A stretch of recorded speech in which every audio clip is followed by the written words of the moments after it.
Hi friends, स्वागत है आपका हमारे यूट्यूब चैनल नॉलेज स्टॉक में, जहां हम पढ़ रहे हैं प्रश्नावली 5.1। तो आइए वीडियो को स्टार्ट करते हैं। तो क्या दिया है हमें? करनी 3, करनी 6, करनी 9 और करनी 12। अब देखो यहाँ पर 3 की टेबल है, ये 3, 6, 9, 12।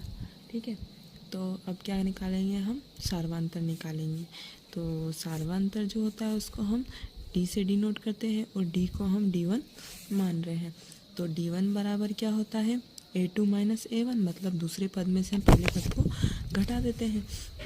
तो देखो यहाँ पर जो A2 होगा हमारा, A1 होगा हमारा करनी 3, A2 होगा हमारा करनी 6, A2 होगा हमारा करनी 6, A3 होगा हमारा करनी 9 और A4 होगा हमारा करनी 12। ठीक है, अगर यह समांतर श्रेणी होगी, मतलब D1, D2, D3 के मान अगर समान आते हैं तो यह हमारी समांतर श्रेणी होगी। और समांतर श्रेणी है तो हम इसके अगले पद निकालेंगे। अगले पद होंगे हमारे A5, A6 और A7। ठीक है, तो देखते हैं। तो D1 बराबर क्या होता है? A2 माइनस A1, मतलब दूसरे पद में से पहला पद घटाएंगे। दूसरा पद है करनी 6 माइनस, और A1 कितना है?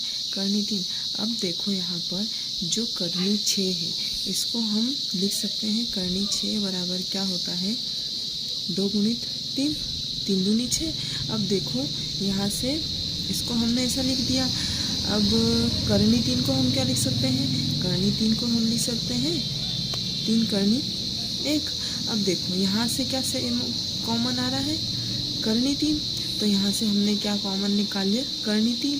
तो यहाँ पर करनी 6 में से क्या बचा है? करनी 2, और यहाँ से क्या बचेगा? माइनस का 1।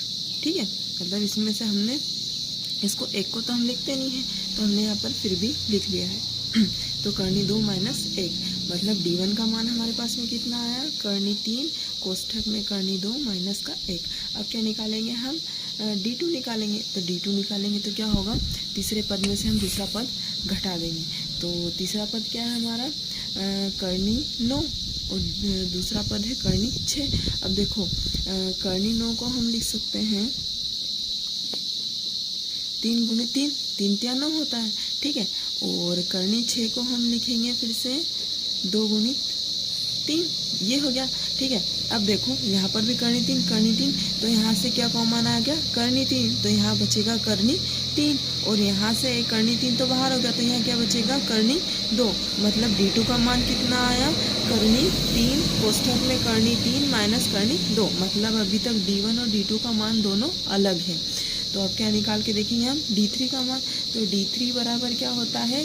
जो चौथा पद है उसमें से तीसरा पद घटा देंगे। तो चौथा पद क्या है हमारे पास में? करनी 12, और तीसरा पद है करनी 9।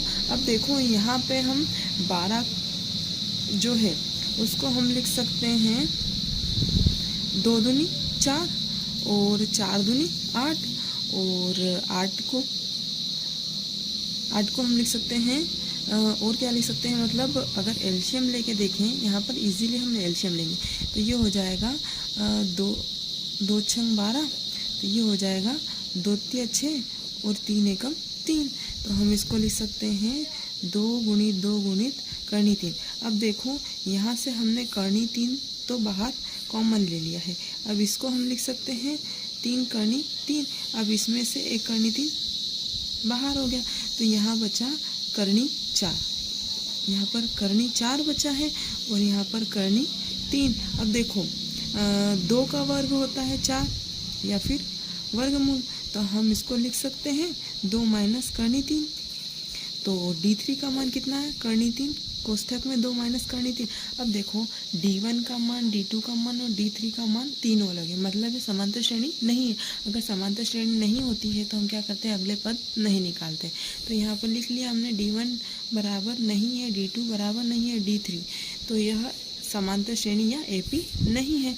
आई होप आपको हमारा वीडियो समझ में आया होगा। प्लीज़ हमारे चैनल को सब्सक्राइब करें। Thanks for watching. Bye bye friends.